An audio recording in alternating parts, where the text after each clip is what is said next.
Hi everyone, welcome to my diaries. డైరెక్ట్గా టాపిక్లోకి వెళ్ళే ముందు ఒక బెస్ట్ టిప్ చెప్తాను. మీకు ఎవ్వరూ చెప్పి ఉండరు.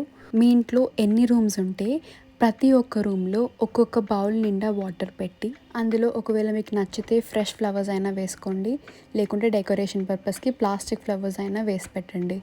ఇలా చేయటం వల్ల హ్యూమిడిటీని కొంచెం పెంచుకోవచ్చు. కాకపోతే ఇది కొంచెం స్లో ప్రాసెస్.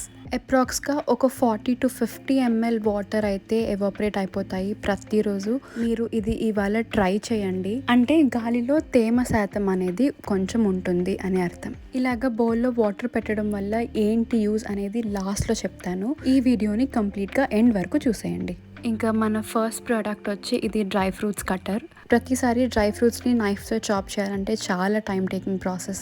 ఈ చిన్న ప్రోడక్ట్ చాలా టైంని సేవ్ చేస్తుంది అండ్ దాట్స్ ఫర్ ష్యూర్. ఎలా వర్క్ అవుతుందో టెస్ట్ చేయడానికి నేను ఫ్రైడ్ కాజు